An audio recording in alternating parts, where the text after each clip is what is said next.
if you're going to say that you're becoming more efficient or more productive by laying off 10,000 people, and this is the comment I made on the Stewart show, um, why is all of the money trickling up? Right? So you're eliminating people horizontally from where we're all standing to make companies more efficient. But the people who helped to make that company strong, they don't get any of the benefits. All of the benefits goes to capital. So if we're going to talk about the efficiency of AI in this society, I don't want those companies to get any tax subsidies. I want them to be highly taxed because if they're that efficient and they're that productive and you eliminate 10,000 people and the CEO and the CFOs, they all get enormous raises, there's something wrong with that structure.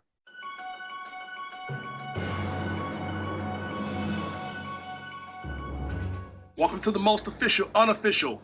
Got a special episode here, but before I get into that, if this is your first time here, I need you to hit that like and hit the subscribe button. It's much appreciated. So, for this TMOU episode, I had the pleasure of interviewing lawyer, professor at the University of Texas School of Law, and author Mechele Dickerson. Her latest book, The Middle Class New Deal, Restoring Upward Mobility and the American Dream, argues that government action, not luck, built the American middle class.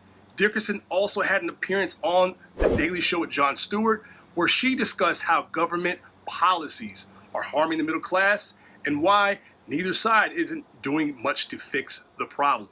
Dickerson and I also shared a similar conversation, but we also get into her hometown, the city of Memphis, and its history, and LeBron James. It's a two-part episode. You don't want to miss the first one. Subscribe. First of all, congratulations on your new book. Oh, thank you. Yeah, that's really exciting stuff. I watched your interview on the Daily Show. Oh, thank Yeah, that was really, really, really well done. A lot of points I want to try and like hit on here. I guess we'll start with the book, of course, because Mhm. um, what what do you want people to get out of the book? Obviously about the the middle class and Mhm. there's a lot going on with where the middle class is going Mhm. in America and beyond. What do you hope people get out of the book, and what was your process writing this? Okay, so I'll do the first part. So I want people to basically get two, and they're fairly broad, but two things out of the book. The first is we only have a middle class because political leaders chose to create a middle class after the New Deal, as part of the New Deal. So after the Depression, World War II. So it is, the joke that I made on the Stewart show, it is not as if it just cropped up. Oh, who knew we have a middle class now? Well, we have a middle class because you enacted laws and policies to create one. So that's the main thing, the first thing. And then the second thing is the reason that the middle class is struggling. The phrase that I've been using here lately is they're stressed, depressed, and they're justifiably angry is because political leaders have decided to do nothing. And so when they're sitting around wondering about the housing affordability or student loan debt, or why is it that, so many people can't afford to buy a new car or take a 1 week vacation, we don't need to study it. They need to act. So we're struggling with our middle class America is struggling not because politicians can't do anything, it's that they choose not to do anything. So that's sort of what I want people to get out of the book. 100%. When it's taken me an eternity to write this book. And a part of it is sort of the world, life happened. And so I'll take you back to sort of when I started working on the book. The first book that I wrote was on home ownership. Well, by the time I finished the book, I realized, so basically the first book is why homeownership isn't all what it's cracked up to be, and why specifically homeownership has had a different role in the lives of white Americans than Black and Brown Americans. So that's kind of the broad premise of the homeownership book. But once I finished it, of course, it was too late to do anything. At that point, I realized homeownership isn't the issue. It's affordable housing, whether to buy or to rent. And when I started looking at the affordable housing crisis, I realized ooh, it's not that housing is unaffordable for the middle class.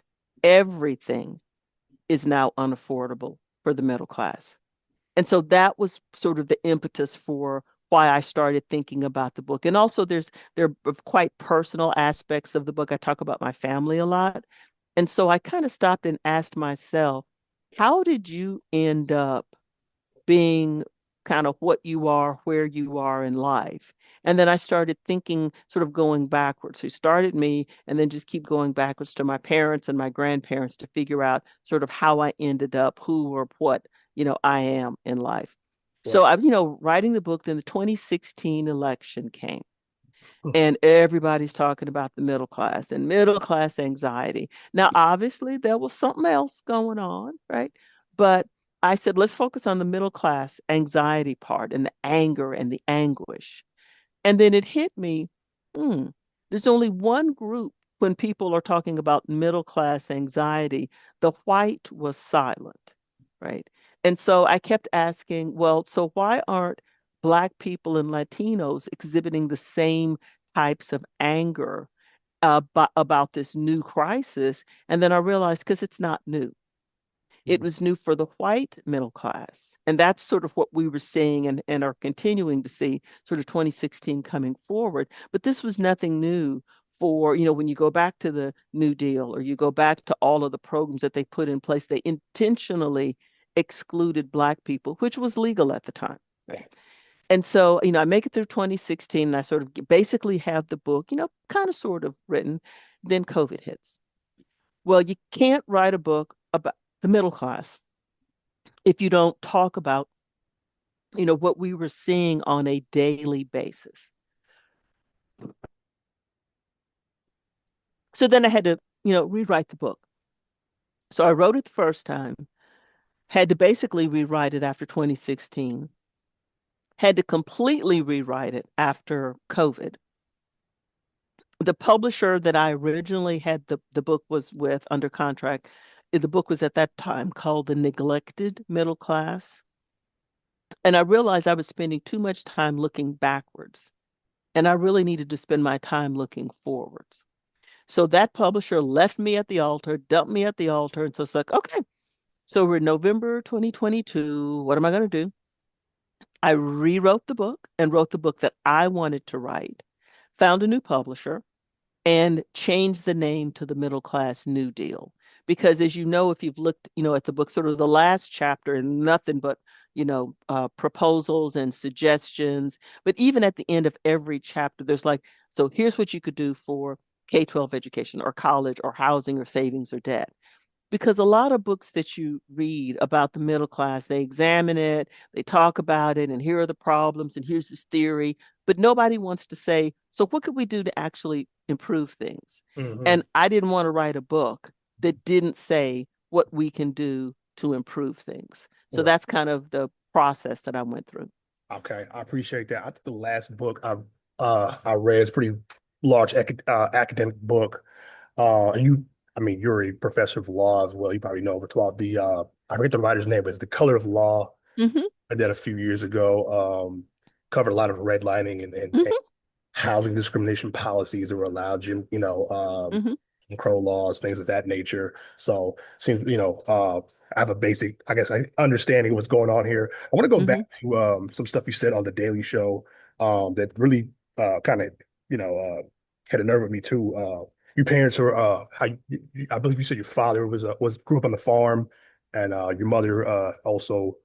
You Uh, slip, yeah. My mom grew up on a farm. I'm sorry, yeah, Yeah, that's okay. Yeah, so mom, her parents were from a farm in I mean basically and it's an Atlanta suburb now. It was yeah, not a suburb at the time, right? yeah.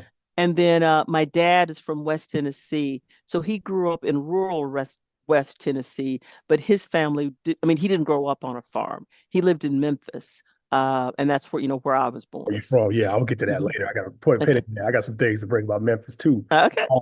Good things. Long as I say, long as you don't talk about LeBron, because if you talk about LeBron, I don't want to hear it.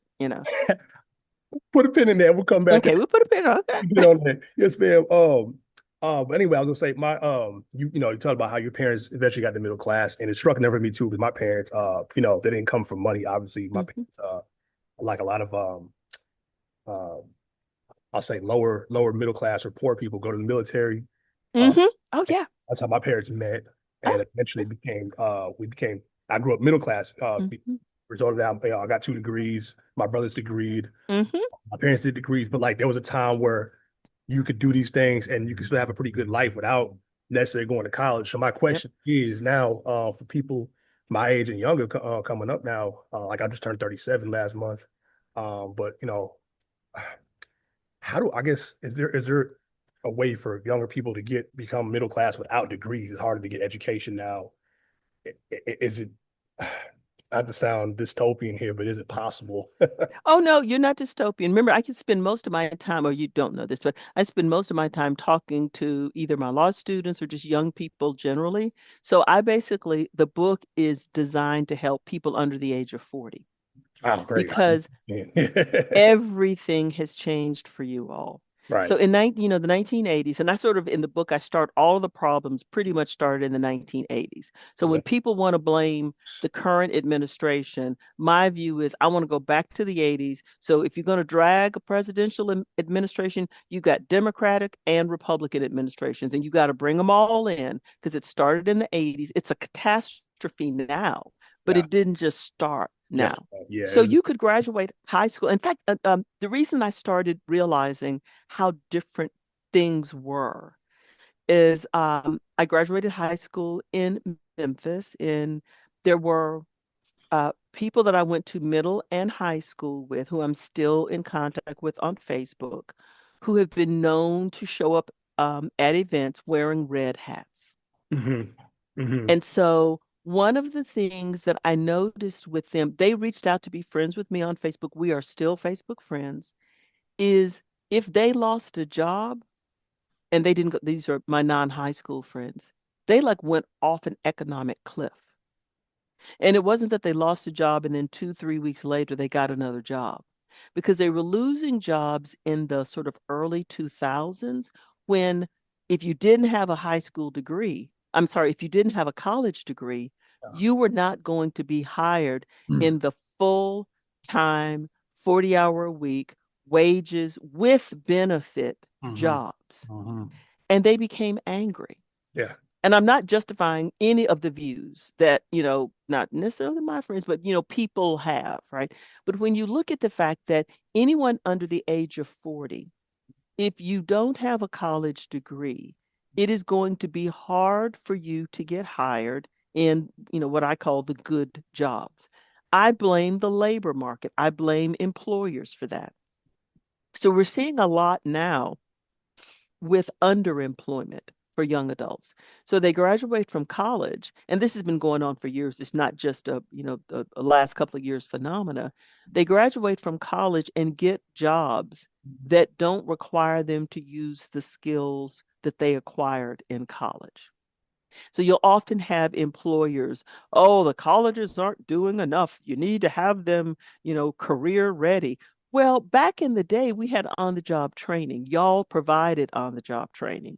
So suddenly, when you don't want to hire college graduate or you only want to hire college graduates, and suddenly when you want to repress, depress, whatever, wages, now you want to criticize them for not coming trained to do your job. Well, how are they going to be trained to do your job? They didn't know what job they were going to be hired for. And so I put the blame squarely at the feet. And it was bad enough when you actually had a paper resume that somebody would read. Now that it goes through all of these crazy online hot Indeed or whatever those things are, right? It's an algorithm. And they sort you out if you don't have a bachelor's degree. So I don't think you're at all being dystopian. I think you're being realistic. And the other piece now that is driving me crazy is I gave a talk on campus a couple of weeks ago, and someone in the room was basically saying, well, AI is going to eliminate all jobs. So I don't even know why we really need to be having a different conversation. And my response was, well, A, AI is not going to eliminate all jobs. B, there are lots of employers that are hiding behind AI when they decide to do 10,000, 20,000, whatever layoffs. One of my friends is And involved in layoff. Yeah. mhm, yeah, yeah. And if you're going to say that you're becoming more efficient or more productive by laying off 10,000 people, and this is the comment I made on the Stewart show, why is all of the money trickling up? Right? So you're eliminating people horizontally from where we're all standing to make companies more efficient. But the people who helped to make that company strong, they don't get any of the benefits. All of the benefits goes to capital. So if we're going to talk about the efficiency of AI in this society, I don't want those companies to get any tax subsidies. I want them to be highly taxed because if they're that efficient and they're that productive, and you eliminate 10,000 people and the CEO and the CFOs, they all get enormous raises, there's something wrong with that structure. And then the last point I'll raise about the labor market is there are tons of jobs that cannot be automated and that will never be, AI will never replace those jobs.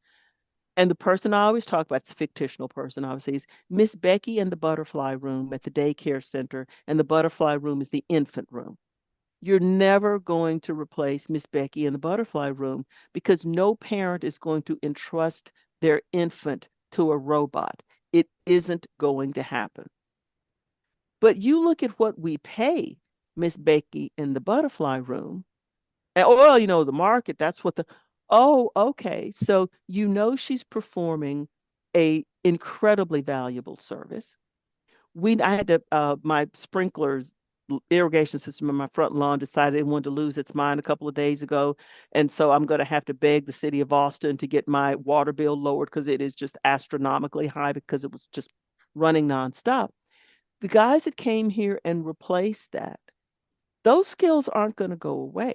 Hmm. I needed somebody had to come here with their shovels and digging in the ground and pulling out tubes or whatever it is they did.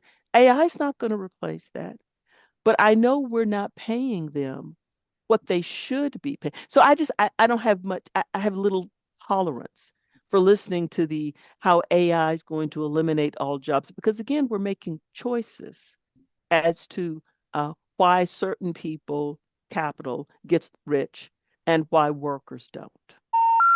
The number you have dialed has been changed. The new number is, please note, the new number is